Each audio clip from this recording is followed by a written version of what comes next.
Good afternoon. This is All India Radio. I'm Anuja Kumar and with me is Renu Kataria with the Midday News.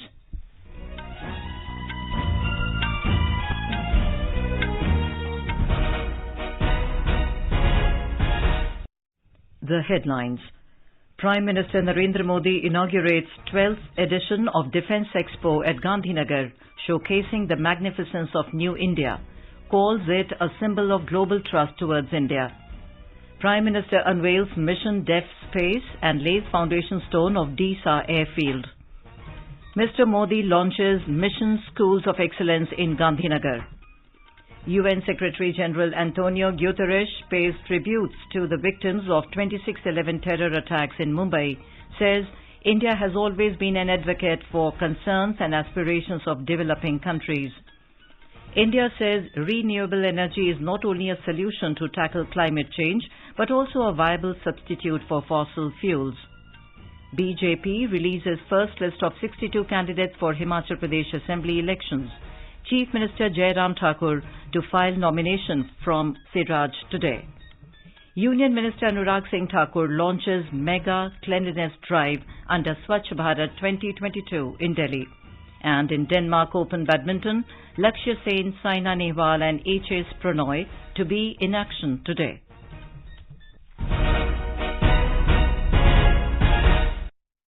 Now the news in detail.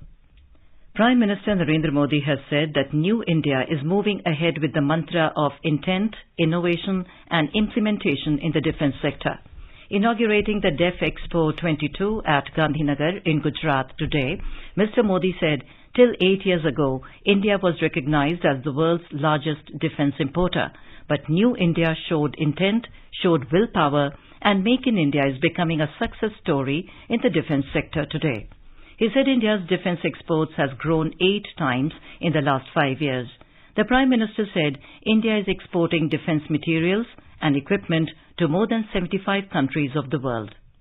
2021-22 में भारत का defence export $1.59 billion यानी करीब 13,000 करोड़ रुपए हो चुका है और आने वाले समय में हमने इसे $5 बिलियन यानी 40,000 करोड़ रुपए तक पहुंचाने का लक्ष्य रखा है। ये निर्यात एक्सपोर्ट केवल कुछ उपकरणों तक सीमित नहीं है, केवल कुछ देशों तक सीमित नहीं है। भारतीय रक्षा कंपनियां आज ग्लोबल सप्लाई चेन का महत्वपूर्ण हिस्सा बन रही हैं। At the India Pavilion, the Prime Minister unveiled HTT-40, the indigenous trainer aircraft designed by Hindustan Aeronautics Limited. Mr. Modi also launched Mission Deaf Space and laid the foundation stone of Disa Airfield in Gujarat.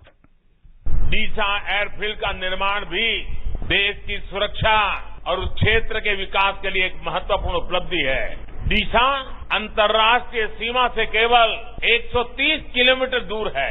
अगर हमारे forces, विशेषकर हमारी वायुसेना दिशा में होगी तो हम पश्चिमी सीमा पर किसी भी दुस्साहस का और बेहतर ढंग से जवाब दे पाएंगे। Mr. Modi said Def Expo 2022 paints a picture of New India and its capabilities, whose resolve is being forged at the time of Amrit Kal. He said it is an amalgamation of the country's development as well as states' cooperation. The Prime Minister said Def Expo 2022 has the power and dreams of the youth, and it also has the resolve and capabilities of the youth. He said it has hopes for the world and opportunities for friendly nations.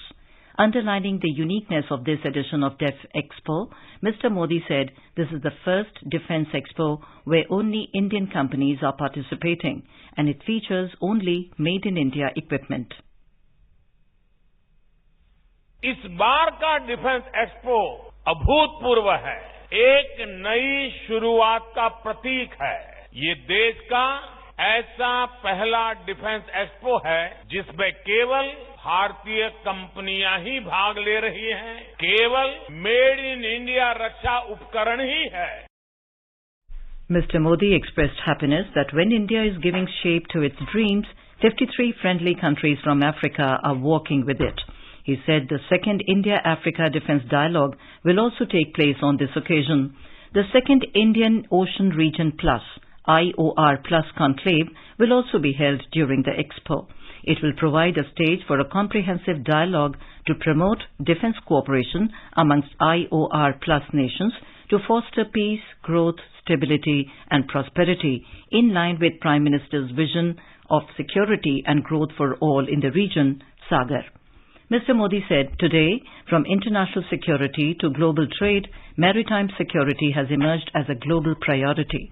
He said the world's expectations from India have increased. He assured the world community that India will fulfill them. He said this Defence Expo is also a symbol of global trust towards India. Speaking on the occasion, Defence Minister Rajnath Singh said the DEF Expo showcases our effort to become a defence manufacturing hub in the next 25 years. अमृतकाल के प्रारंभ में def expo का आयोजन अगले 25 वर्षों में राष्ट्र की सुरक्षा और दुनिया के लिए डिफेंस मैन्युफैक्चरिंग हब बनने के हमारे मजबूत संकल्प को यह दर्शाता है। डिफेंस एक्सपो एक आकांक्षी भारत और आत्मनिर्भरता की ओर आगे बढ़ रहे भारत का एक विशिष्ट प्रतीक है। डिफेंस एक्सपो एक प्रतीक है राष्ट्र गौरव का, राष्ट्र की शक्ति का और राष्ट्र के संकल्प का। इस एग्जीबिशन में 1300 से अधिक इंडियन एग्जीबिटर्स अपनी लेटेस्ट टेक्नोलॉजी और प्रोडक्ट्स का प्रदर्शन भी कर रहे हैं। इस आयोजन की 80 से अधिक कंट्रीज के डिफेंस मिनिस्टर्स, सर्विस चीफ और ऑफिशियल्स भी भाग ले रहे हैं। इस तरह की विशाल भागीदारी भारत के उभरते बिजनेस पोटेंशियल में डोमेस्टिक एवं ग्लोबल बिजनेस कम्युनिटी के एक नए कॉन्फिडेंस का भी यह प्रमाण है।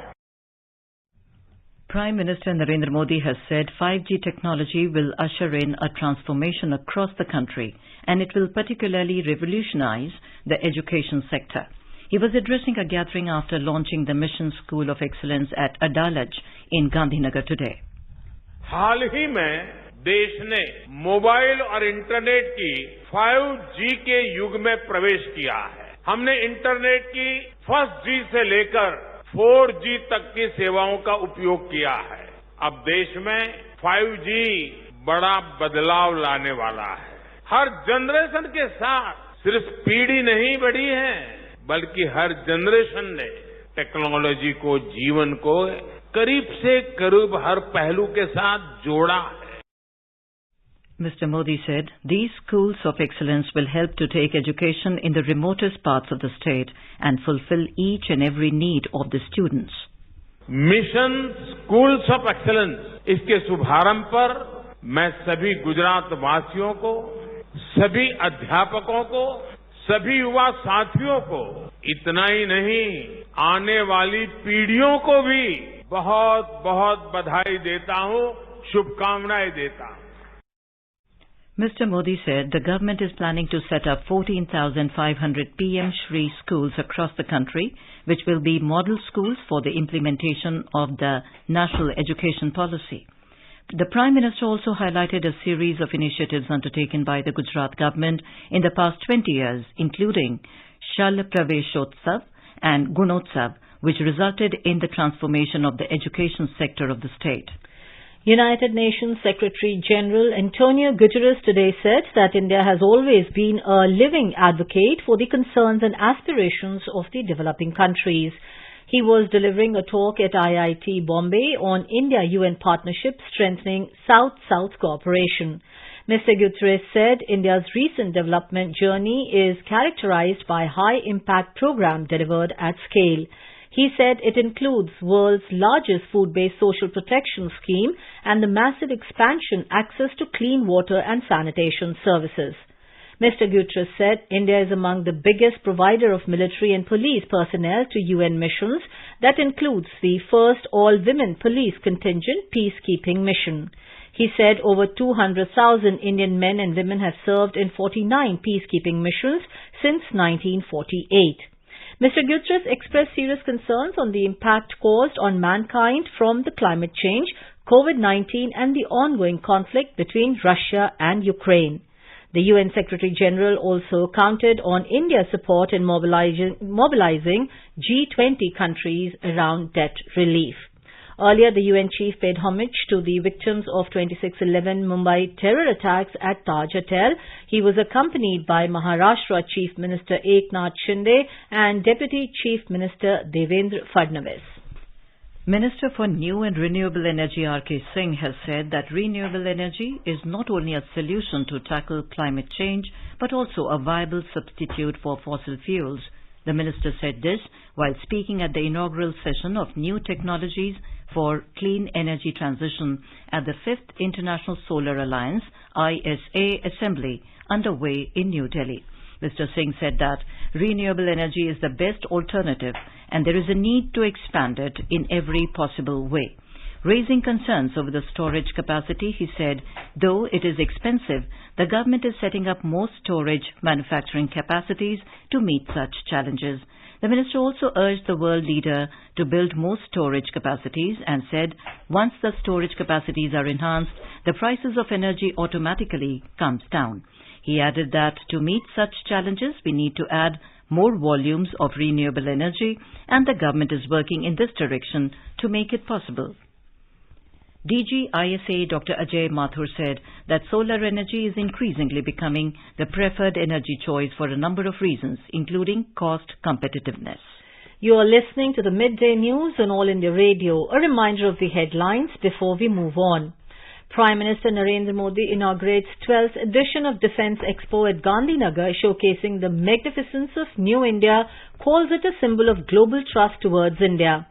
Prime Minister unveils Mission Depth Space and lays foundation stone of Disa Airfield. Mr. Modi launches Mission Schools of Excellence in Gandhinagar. UN Secretary General Antonio Guterres pays tributes to the victims of the 26/11 terror attacks in Mumbai, says India has always been an advocate for concerns and aspirations of developing countries. India says renewable energy is not only a solution to tackle climate change but also a viable substitute for fossil fuels. BJP releases first list of 62 candidates for Himachal Pradesh Assembly elections. Chief Minister Jairam Thakur to file nomination from Siraj today.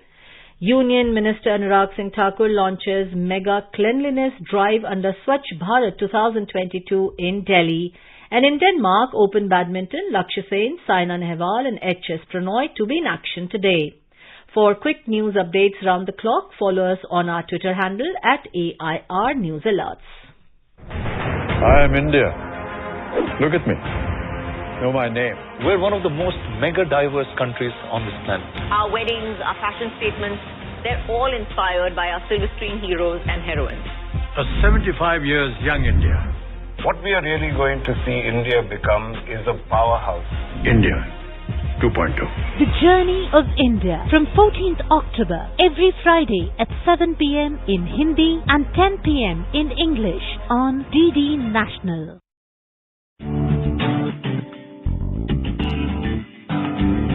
जब जुड़े लोग से लोग vote से vote बने तब लोकतंत्र का सिस्टम जब जुड़े लोग से लोग वोट से वोट बने तब लोकतंत्र का सिस्टम मतदाता जुड़ते जाए बने तब ऐसा नया कनेक्शन मतदाता जुड़ते जाए बने तब ऐसा नया कनेक्शन मतदाता जंक्शन है मतदाता जंक्शन मतदाता जंक्शन है मतदाता junction. Welcome back to the Midday News on All India Radio. The BJP has released its list of 62 candidates for the upcoming assembly elections in Himachal Pradesh to be held on 12th of November. BJP Central Election Committee finalized the names late last night. Prime Minister Narendra Modi, Home Minister Amit Shah, Party President J.P. Nadda were present in the meeting. 11 sitting BJP MLAs have been dropped. There are 11 scheduled castes, 8 scheduled tribes candidates and 5 women candidates in the list. Chief Minister Jairam Thakur will contest from the Siraj Assembly constituency. He will file his nomination papers today. Mr. Thakur will address a rally at Kutha in Janjeli, from where he will proceed towards Tunag's Sub-Divisional Magistrate Office with his supporters to file his nomination papers. Mr. Thakur won his first assembly election from Chanchuat constituency in 1998 and has been an MLA from Chanchuat since then. Mr. Thakur is an MLA for 5 consecutive terms. Congress has also declared the names of its 46 candidates out of 68 late last evening, while the remaining 22 candidates will be decided today. Our correspondent reports the last date for filing nominations is October 25. Former TRS MP Bura Narsaiah Gaur and several other leaders today joined the BJP. He was inducted into the party in the presence of Union Ministers Bhupendra Yadav and G. Kishan Reddy and other senior leaders at BJP headquarters in New Delhi. Youth Affairs and Sports Minister Anurag Singh Thakur today inaugurated Mega Cleanliness Drive under Swachh Bharat 2022 from Chandni Chowk in Delhi. The aim of this drive is to consolidate the efforts of Swachh Bharat 2022 by Department of Youth Affairs and its affiliate organizations to further intensify activities for ensuring mass public participation in the Swachh Bharat campaign. अगर आप 84 lakh kilo 18 दिन में इकट्ठा कर सकते हैं, कल्पना करो आप कितना काम कर सकते हैं। विकसित भारत बनाना है तो एकता एकजुटता के साथ नागरिकों की भागीदारी को सुनिश्चित करना है और जहां गुलामी की मानसिकता से आजादी पानी है तो हमें कूड़े से भी आजादी पानी होगी। आजादी के अमृत महोत्सव पर हमें अमृत काल में स्वच्छ भारत का निर्माण करना है, सुंदर भारत का निर्माण करना है, सशक्त भारत को खड़ा करना है, देश को महान बनाने का काम भी करना है, तो हमें अपने युवाओं के माध्यम से करना है। The month-long nationwide Swachh Bharat 2022 was launched on 1st of this month from Prayagraj in Uttar Pradesh. The program commenced with the objective of collection of 1 crore kilogram of waste in the span of 1 month. Mali's Foreign Affairs Minister Abdoulaye Diop has said that the military government would exercise its right to self-defense if France continued to undermine the country's sovereignty and national security. Speaking at a United Nations Security Council briefing on Mali in New York, Mr. Abdoulaye Diop alleged that France had violated Mali's airspace and delivered arms to Islamist militants. However, France's representative denied the accusations and defended its intervention in Mali as fully transparent.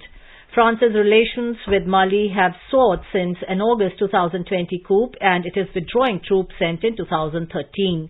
The West African country Mali has faced instability since 2012 when Islamist militants hijacked a Tuareg rebellion in the north. North Korea fired artillery shells in waters near South Korea. South Korea military today said that the shells did not land in South Korean territorial waters and fell into buffer zones separating the two countries. It said North Korean military fired roughly 250 artillery rounds. Seoul condemned Pyongyang's action and imposed its first unilateral sanctions in nearly 5 years. Meanwhile, the North Korea said that the shots were designed to send a grave warning to South Korea. Tensions between the two countries flared last week after the North fired a barrage of artillery shells and flew warplanes near the border area. The United Kingdom's Office for National Statistics said the Consumer Price Index, or CPI, increased by 10.1% in annual terms in September this year. According to historic modeled estimates of the CPI, it is the biggest jump since April 1980. The Statistics Office said that food and non-alcoholic beverages prices were the biggest driver of inflation in September as they rose by 14.5%. British Foreign Secretary James Cleverly has said that the inflation figures are concerning for the country. Britain has been hit hard by the surge in European natural gas prices caused by Russia-Ukraine conflict. It has added to post-COVID supply chain bottlenecks and labour shortages, creating an intense squeeze on living standards. German Interior Ministry sacked the head of the Federal Office for Information Security, BSI, Arne Schönborn, with immediate effect from his duties. Earlier, German media had accused him of having links with people linked with Russian intelligence services. The Interior Ministry in a statement said Mr. Schönborn was dismissed because the allegations had permanently damaged the necessary public confidence in the neutrality and impartiality of his conduct in office. Media reports say the Interior Ministry is also investigating allegations made against him. Schönborn had co-founded the Cybersecurity Council Germany to advise companies and authorities on cybersecurity matters in 2012, before in 2016 being appointed head of the BSI. The Indonesian government will demolish the stadium in Malang where at least 131 football fans were killed earlier this month when a stampede broke out after a match. Indonesian President Joko Widodo said that the Kanjuruhan Stadium in Malang would be rebuilt according to safety standards set by the sport's governing body FIFA. All India Radio is celebrating 75 years of freedom with the series Azad Bharat Ki Baat Akashvani ke Saath. It showcases the journey of India since independence in various walks of life through the storytelling of All India Radio. In today's episode, we bring you the story of New National Education Policy.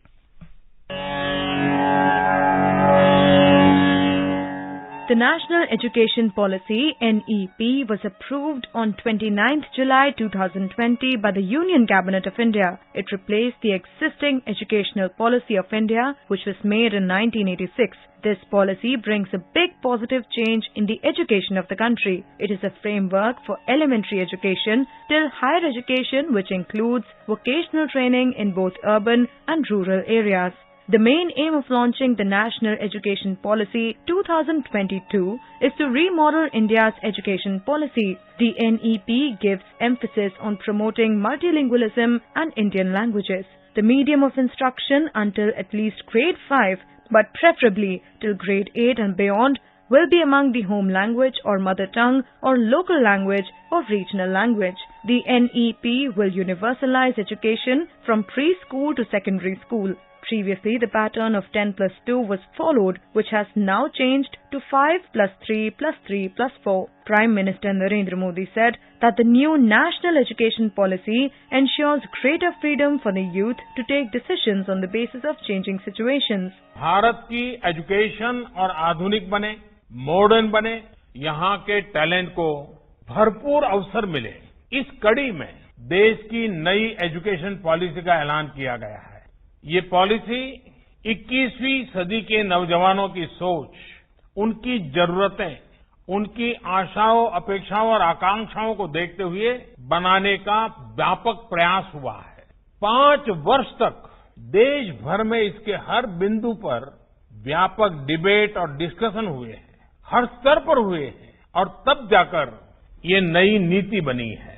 ये सच्चे अर्थ में पूरे भारत को, भारत के सपनों को, भारत की भावी पीढ़ी की आशा आकांक्षाओं को अपने में समेटे हुए नई भारत की शिक्षा नीति आई है।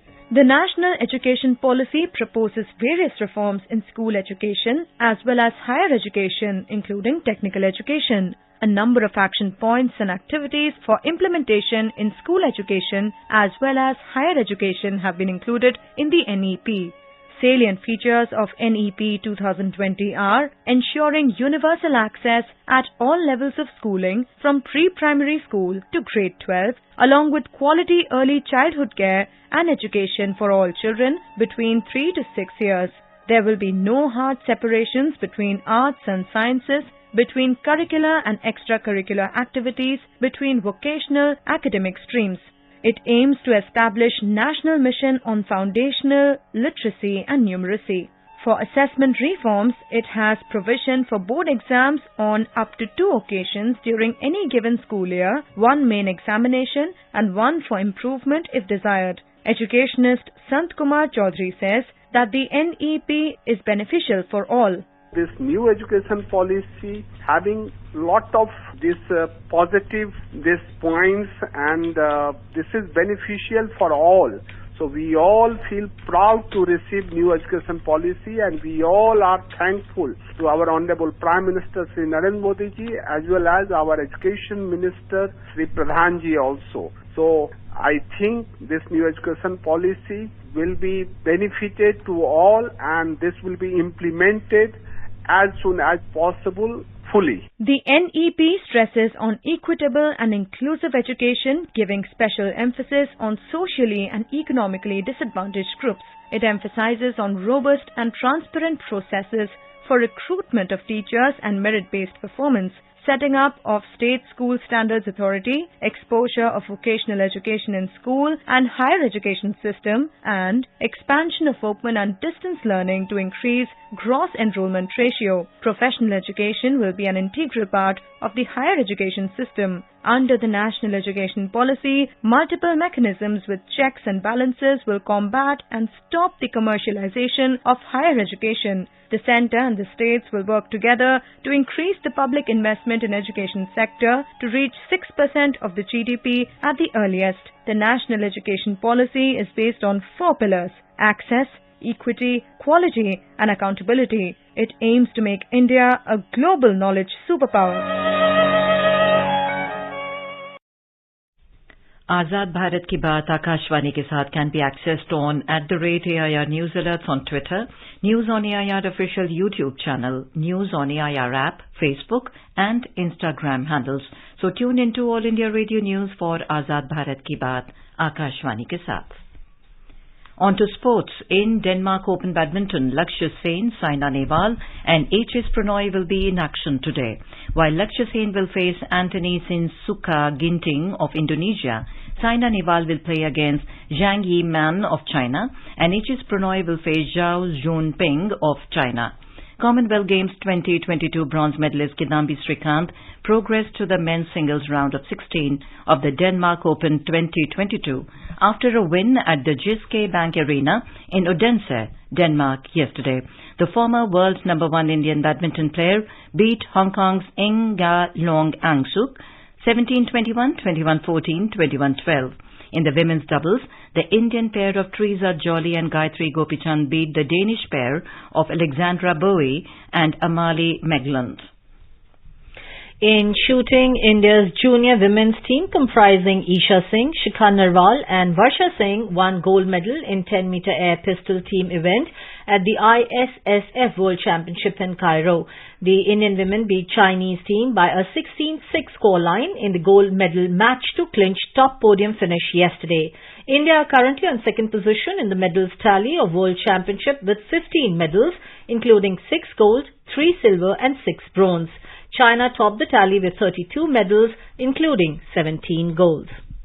The Sensex and the Nifty today witnessed modest gains in the afternoon trade. Both indices gained amid mixed cues from global share markets. The Sensex was trading above the 59,000 mark, while the Nifty regained the 17,500 level. The Sensex rose 160 points or 0.27% to trade at 59,121. The Nifty also added 36 points or 0.21% to trade at 17,523. Prime Minister Narendra Modi has congratulated Ulf Kristersson on his election as the next Prime Minister of Sweden. In a tweet, Mr. Modi said he is looking forward to work closely together to further strengthen our multifaceted partnership. Now let's have a look at the weather across the country today. National capital Delhi will have mainly clear sky. Mumbai is likely to have partly cloudy sky with 1 or 2 spells of rain or thunder showers. Kolkata will have partly cloudy sky. Chennai is expected to have thunderstorm with rain. In the south, Hyderabad will have generally cloudy sky with light rain or drizzle. Bengaluru will have generally cloudy sky with 1 or 2 spells of rain or thunder showers. Thiruvananthapuram will have generally cloudy sky with a few spells of rain or thunder showers in the northeast, while Guwahati will have partly cloudy sky with haze. Agartala is likely to have mist and Gangtok will have partly cloudy sky with 1 or 2 spells of rain or thunder showers. Itanagar will have mainly clear sky. And now, before we end the bulletin, the headlines once again. Prime Minister Narendra Modi inaugurates 12th edition of Defence Expo at Gandhinagar, showcasing the magnificence of New India, calls it a symbol of global trust towards India. Prime Minister unveils Mission Deaf Space and lays foundation stone of Disa Airfield. Mr. Modi launches Mission Schools of Excellence in Gandhinagar. UN Secretary General Antonio Guterres pays tributes to the victims of the 26/11 terror attacks in Mumbai, says India has always been an advocate for concerns and aspirations of developing countries. India says renewable energy is not only a solution to tackle climate change, but also a viable substitute for fossil fuels. BJP releases first list of 62 candidates for Himachal Pradesh Assembly elections. Chief Minister Jairam Thakur to file nomination from Siraj today. Union Minister Anurag Singh Thakur launches mega cleanliness drive under Swachh Bharat 2022 in Delhi. Senior Congress leader Mallikarjun Kharge elected as the new party chief. And with that, we end the midday news.